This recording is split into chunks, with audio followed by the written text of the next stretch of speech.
معزز سامعین گرامی قدر، آج 17 دسمبر ہو چکی ہے اور آئندہ آنے والے خطبے سے قبل یا اس دن پاکستان میں غالباً 25 دسمبر ہوگی یا 24 دسمبر ہوگی۔ آپ کے سامنے بر صغیر پاک و ہند میں نہیں بلکہ پوری دنیا میں 25 دسمبر کو ایک تہوار منایا جاتا ہے جس کو آپ سب بھی جانتے ہیں اور ہم بھی جانتے ہیں۔ اس کو کیا کہا جاتا ہے؟ کرسمس۔ اور کرسمس کا جو تہوار ہے اس کے حوالے سے بڑی افراط و تفریط پائی جاتی ہے۔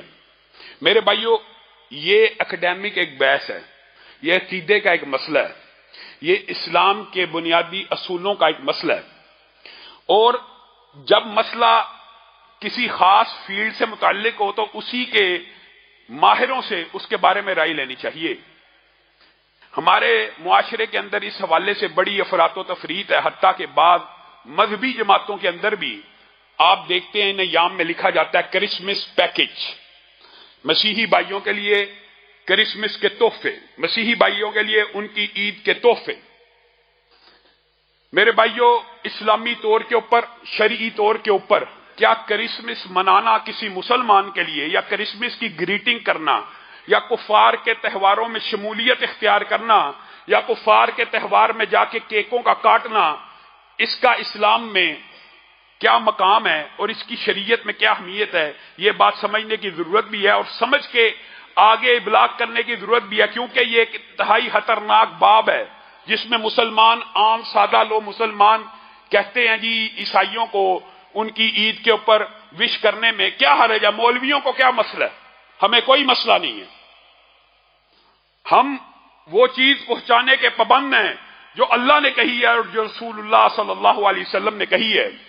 رسول اللہ صلی اللہ علیہ وسلم نے کفار کی مذہبی رسومات اور عبادات کے حوالے سے ایک کلیہ بیان کیا، حتیٰ کہ میں نے تو آپ کو پہلے سیرت کے باب میں یہ مفصل آپ کے سامنے ذکر کیا تھا۔ رسول اللہ صلی اللہ علیہ وسلم عام عادتوں میں بھی مشرکین کی مکہ میں اور یہودیوں اور عیسائیوں کی مدینہ میں مخالفت کرتے رہے۔ کجا عبادت کے معاملات ہوں، جو عید ہوتی ہے وہ عبادت کا معاملہ ہوتا ہے، دنیاوی معاملات کا معاملہ نہیں ہوتا۔ عیسائی وہ پہلے ہیں یونانیوں کے بعد، یونانیوں نے تو اپنے گوڈ دیوی دیوتاؤں کی برتھ ڈے منائی تھی، لیکن عیسائی پہلے ہیں جنہوں نے اپنے نبی کی سالگرہ کو یوم عید قرار دیا تھا، اور کس عقیدے کے اوپر قرار دیا تھا کہ اللہ کے ہاں معاذ اللہ ثم معاذ اللہ عیسیٰ پیدا ہوئے تھے، عیسیٰ اللہ کے بیٹے ہیں اور اللہ کے ہاں پیدا ہوئے، تو ہم ایک دوسرے کو اس خوشی کے موقع کے اوپر ہیپی کرسمس کہتے ہیں۔ یہ کسی مولوی کا جواب نہیں ہے، یہ اللہ رب العزت نے سورہ مریم میں اور قرآن کی دیگر سورتوں میں خود جواب دیا ہے۔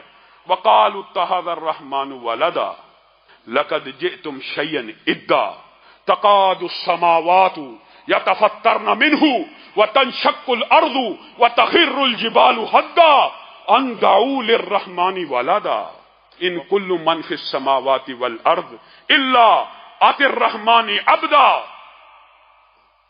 اور یہ کہتے ہیں کہ رحمان نے بیٹا پکڑا، لقد جئتم شیئا ادا، یہ تم نے کائنات کی سب سے جھوٹی بات کہی۔ تکاد السماوات یتفطرن منہ، قریب ہے کہ آسمان پھٹ جائے، یہ اتنی کڑوی بات ہے، زمین پھٹ جائے، آسمان ٹوٹ جائے، پہاڑ ریزہ ریزہ ہو جائیں۔ ان دعوا للرحمن ولدا، تم نے یہ کہہ دیا کہ رحمان نے بیٹا پکڑا، اور رحمان کو یہ زیب نہیں دیتا وہ کسی کو اپنا بیٹا بنائے۔ زمین و آسمان میں جتنی بھی مخلوقات ہیں الا آتی الرحمن عبدا، وہ اللہ کے سامنے عبد بن کے آتی ہیں، بندہ بن کے آتی ہیں۔ یہ تم نے کتنی کڑوی بات کی۔ اللہ تو اس کو کڑوی بات کہہ رہا ہے، اللہ تو کہہ رہا ہے کہ زمین و آسمان اس بات کے جواب میں ریزہ ریزہ ہو جائیں، پہاڑ ریزہ ریزہ ہو جائیں، لیکن آج کا مسلمان منہ اٹھا کے اپنے عیسائی ساتھی کو اور اقلیتی ساتھی کو جا کے کہتا ہے ہیپی کرسمس، میں تجھے مبارک دیتا ہوں کہ اللہ کے ہاں عیسیٰ پیدا ہوا۔ یہ مسلمانیت ہے؟ بقائے باہمی عیسائیوں کے ساتھ پورے سال اچھا سلوک ہوگا، عیسائیوں کی آپ شادی بیاہ میں ان کی مدد کریں، ہونا چاہیے، اقلیتوں کے ساتھ معاملات. عیسائی ہمارے گھروں میں کام کرتے ہیں، آتے جاتے ہیں، ہمارے معاشرے میں بقائے باہمی کا کلچر ہے، پورا سال عیسائیوں کے ساتھ تعاون ہوگا، لیکن ان کے عبادت کے جو تہوار ہیں اس میں ان کے ساتھ تعاون بھی نہیں ہوگا، تعامل بھی نہیں ہوگا، بلکہ ان معاملات میں ان سے بے روحی کی جائے گی اور بے روحی برتی جائے گی. ان ایام میں ان کو مبارک نہیں دی جائے گی. امام ابن تیمیہ اور ابن قیم اور ائمہ نے اس بارے میں بڑی مفصل بحث کی ہے. آپ نے آج تک کوئی عیسائی دیکھا ہے جو مسلمانوں کی بقرعید کے موقع کے اوپر آ کے آپ کے طرف سے مسلمانوں کا دل رکھنے کے لیے ایک بکرا خریدے اور اس کی گردن پہ چھری چلا دے؟ آپ نے کبھی نہیں دیکھا ہوگا. لیکن آپ نے ایسے مسلمان ضرور دیکھے ہوں گے جو عیسائیوں کے اس تہوار پہ اپنی جیب سے کیک خریدیں گے اور اس کیک کے اوپر چھری چلا دیں گے. بڑے بڑے ائمہ نے یہ کہا یہ کیک کی بات ہے، اگر ان کے عبادت کے، یہ عبادت کے تہوار ہیں، یہ ان کے عبادت کے تہوار ہیں، ان کی شریعت کے تہوار ہیں، ان کے مذہب کے تہوار ہیں. من تشبہ بھی قوم، جو بندہ تشبہ کرتا ہے کسی قوم کے ساتھ فہو منہم یا فہو منہم، تو وہ انہی میں سے ہے. اب مجھے ایک بات بتائیے، یہ تشبہ کیا صرف لباس میں ہے؟ لباس میں بھی نہیں ہونا چاہیے. ایسا لباس جو کسی کافر کا مذہبی عقیدے کا حصہ بن جائے، اس لباس کی بھی مشابہت نہیں ہونی چاہیے. کجا یہ کہ آپ ان کے تہواروں کی مشابہت کرتے پھریں اور ان کے تہواروں کے اوپر جا کے کرسمس کے کیک کاٹیں، اور بڑے بڑے حاجی اور بڑے بڑے علماء بھی کرسمس پیکج دے رہے ہیں اور عیسائیوں کے ساتھ شریک ہو کر ان کیک کے اوپر چھری کو چلا رہے ہیں. حضرت عمر نے کہا کافروں کی اعیاد کے موقع کے اوپر، عیدوں کے موقع کے اوپر ان کی عبادت خانوں کا رخ بھی نہ کرو، کیونکہ اللہ کا غیظ و غضب ان کے اوپر نازل ہو رہا تھا، کیونکہ یہ تہوار انہوں نے خود گڑے ہیں، یہ خوشی کے تہوار نہیں ہیں، یہ اللہ کو ناراض کرنے کے تہوار ہیں. آپ وہاں جا کے کیک کاٹتے ہیں، محدثین نے، ائمہ نے لکھ دیا وہاں پہ جا کے کیک کاٹنا تو آپ نے تو اپنی جیب سے کاٹا. اگر وہ آپ کو کوئی تربوز بھی دے دیں تو آپ اگر وہ تربوز بھی کاٹ دیں تو یہ تربوز کاٹنا خنزیر کو ذبح کرنے سے زیادہ سنگین ہے. لیکن میں اور آپ اسلام کے ان بنیادی عقائد سے مسیحیوں کے ساتھ تعاون کریں. پورا سال ہے تعاون، پورا سال ہے. عیدوں کے اوپر وش کرنا، اس سے اجتناب کرنا مسلمانوں کی ضرورت ہے. لیکن میرے بھائیوں، میں اگر سوختہ ساما ہوں تو یہ رود سیاہ خود دکھایا ہے. میرے گھر کے چراغاں نے مجھے، اللہ تعالیٰ نے قل هو اللہ احد اللہ الصمد لم یلد ولم یولد کے بارے میں تو کہہ دیا کہ میرا کوئی بیٹا نہیں، اور نہ اللہ کو ضرورت ہے کہ کوئی بیٹا بنائے. اللہ کے سامنے ہر کوئی بندہ آپ کے سامنے آیتیں رکھی ہیں. لیکن ہم میں سے بعض مسلمان کم علمی کی بنیاد کے اوپر، محبت کی بنیاد کے اوپر، بیٹا تو دور کی بات ہے،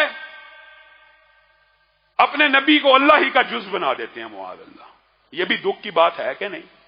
نور من نور اللہ، نور بشر کی بحث میں آگے بڑھتے بڑھتے اس مقام پہ پہنچے کہ نور تو بشر سے افضل نہیں ہے.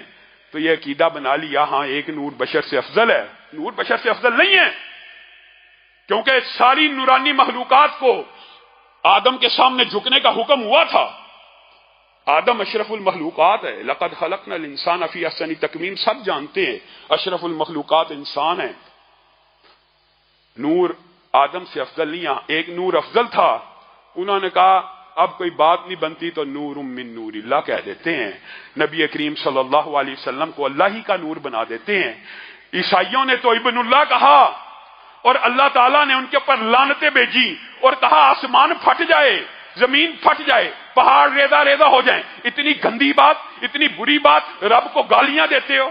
اگر رب کا بیٹا کہنا رب کو گالی ہے تو ربی کا حصہ بنا دینا کیسا ہے؟ نور من نور اللہ، اللہ ہی کے نور کا حصہ ہیں.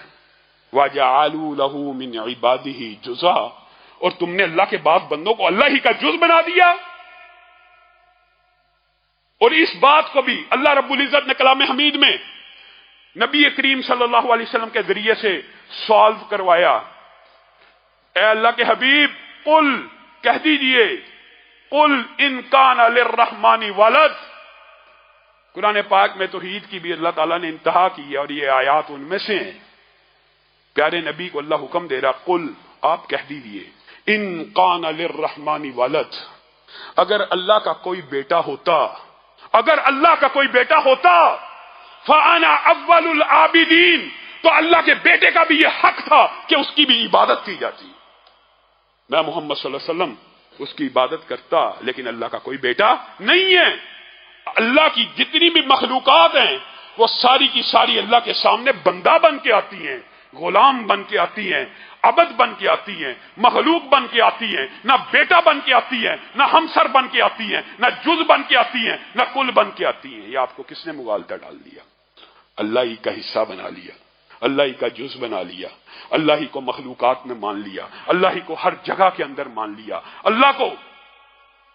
اللہ مخلوق سے جدا ہے، اللہ ہے، اللہ خالق ہے، باقی ہر چیز مخلوق ہے۔ ہاں مخلوقات میں ہمارا عقیدہ یہ ہے کہ کائنات میں مخلوقات میں سے افضل بشر ہیں، اور بشروں میں سے بھی اور تمام مخلوقات میں سے بھی سب سے افضل اگر کوئی ہیں تو آمینہ کے لال ہیں۔ یہ عقیدہ ہے۔ بعد از خدا بزرگ تو ہی قصہ مختصر ختم بات۔ اللہ خالق ہے، باقی ہر چیز مخلوق ہے، اور مخلوقات میں سے سب سے افضل نبی مکرم ہے، لیکن نبی مکرم بھی اللہ کی ذات کا حصہ نہیں ہے، نبی بھی اللہ کی اولاد نہیں ہوتے، نبی بھی اللہ کا جز نہیں ہوتے، نبی بھی اللہ کے بندے ہی ہوتے ہیں۔ وہ بھی لوگوں کو یہ تعلیم اور تبلیغ کرنے آتے ہیں کہ لوگوں کی عبادت سے نکل کر ایک اللہ کی عبادت کی طرف آ جاؤ۔ میرے بھائیوں، یہ کرسمس کا فلسفہ، یہ عیسائی تہواروں کا فلسفہ، یہ کفار کے تہواروں کا فلسفہ، ہولی ہو، پتہ نہیں کیسے کیسے ہیلوئین، کیسے کیسے تہوار مسلمان یعنی تشبہ کر رہے ہیں، یعنی رسول اللہ صلی اللہ علیہ وسلم کی حدیث ان کی نظر میں کوئی اہمیت نہیں رکھتی۔ اور آخری بات کر کے میں اپنی بات کو ختم کروں گا۔ میرے بھائیوں، جیسے اسلام کے اندر آپ کو بتلایا امر بالمعروف ہے، صرف اسلام امر بالمعروف کا نام نہیں ہے، نہی عن المنکر کا نام بھی ہے، اور نہی عن المنکر کی حدیث من رأى منکم والی سب نے سنی ہوگی، سب کو یاد ہے۔ من رأى منکم منکرا والی حدیث سب نے سنی ہے۔ جو کوئی تم میں سے منکر دیکھے کوشش کرے ہاتھ سے روکے، نہیں استطاعت رکھتا زبان سے روکے۔ یہ حدیث سب کو آتی ہے۔ اس حدیث کے آ جانے کے بعد پوری امت کی یہ ذمہ داری ہے، جو حقیقی منکر ہے، جو حقیقی گناہ ہے آپ کے، لیکن یہ بات بھی سمجھنے کی ضرورت ہے، اکیڈیمک بحث ہے کہ منکر وہی ہے جس کو قانون اور اسلام اور شریعت منکر کہے۔ منکر وہ نہیں ہے جس کو بندہ گھر بیٹھے سوچے یہ منکر ہے تو وہ منکر ہے، نہیں۔ لیکن اگر کوئی دیکھتا ہے تو اس کے اوپر یہ ذمہ داری ہے۔ آپ دیکھ رہے ہیں کہ ڈاکو ایک بچے کو یا عورت کو لوٹ رہا ہے، آپ میں استطاعت ہے، سکت ہے، آپ اس کو روک دیجئے، اپنے ہاتھ سے پکڑ لیجئے۔ شریعت کا یہ اصول ہے، یہ شریعت کا ضابطہ ہے، اس کو پکڑ لیجئے۔ ہاں نہیں پکڑ سکتے، کمزور ہیں، تو چیخو پکار کر دیجئے، پکڑو اس کو، یہ ظلم کر رہا ہے، آواز اٹھائیے۔ اگر اتنی بھی سکت نہیں، اپنی جان کا خطرہ تو دل سے تو برا جانیے۔ لیکن آج ہم امر بالمعروف کے اوپر لگے ہوئے ہیں، نہی عن المنکر کے بارے میں ہم نے سب نے خاموشی تانی ہوئی ہے۔ میرے بھائیوں، گانا جس طرح تنہائی میں کمرے کے اندر سننا حرام ہے، اسی طرح پبلک میں، کنسرٹ میں، کالج میں بھی حرام ہے۔ اسی طرح اگر یہ کنسرٹ اور گانا بجانا کسی اور اسلامی ملک میں ہو تو بھی جائز نہیں ہو جاتا۔ یہ آپ کو کسی نے مغالطہ ڈال دی ہے۔ یہ آج کل معاشرے کے اندر بڑا المی ہے، یہ جو حکمرانوں کی جو منکرات ہیں، ان کی جو نواہی ہیں، ان کو جو منع کرنا ہے ان کے کان میں جا کے کرنا ہے۔ جو منکر اعلانیہ ہو اس کا رد اعلانیہ ہونا چاہیے۔ اور دکھ اور افسوس کی بات ہے، جس طرح کمرے میں گانا گانا بھی حرام ہے، ناچ گانا منع ہے، مسجد میں بھی منع ہے، لیکن ایمانداری سے بتلائیے مسجد میں گانا گانے کی سنگینی زیادہ ہے، مسجد میں ڈانس کرنے کی سنگینی زیادہ کہ گھر کے کمرے میں؟ مسجد میں زیادہ ہے نا۔ اسی طرح وہ وطن جس کو اسلام کے نام پہ حاصل کیا گیا، وہاں کعبہ کی بیٹی و بادشاہی مسجد کے میناروں کے نیچے اگر حوا کی بیٹی کو سرے عام بیچا جا رہا ہوگا لائسنسوں کی آڑ میں، تو یہ زیادہ سنگین اور کبھی جرم ہے، کجا کسی کافر ملک میں ہو۔ اسی طرح وہ ریاستیں جو محبت وحی ہیں، جہاں مکہ اور مدینہ ہے، وہاں پہ اگر اس طرح کے کام ہوں، کنسرٹ، ناچ گانا، گانا بجانا، اس کے اوپر خاموش رہنا اور اس کو منکر نہ سمجھنا، یا اس کی نہیں نہ کرنا، یا اس کا رد نہ کرنا، یا اس کو برا نہ جاننا، یہ بھی سنگین ہے۔ میرے بھائیوں پاکستان میں اور اس ریاست میں گانا بجانا دیگر ریاستوں سے زیادہ سنگین ہے، کیونکہ یہ ریاست اسلام کے نام پر بنی اور وہاں پہ مکہ اور مدینہ موجود ہے، وہاں پہ زیادہ سنگین ہے۔ اللہ رب العزت جو کہا گیا جو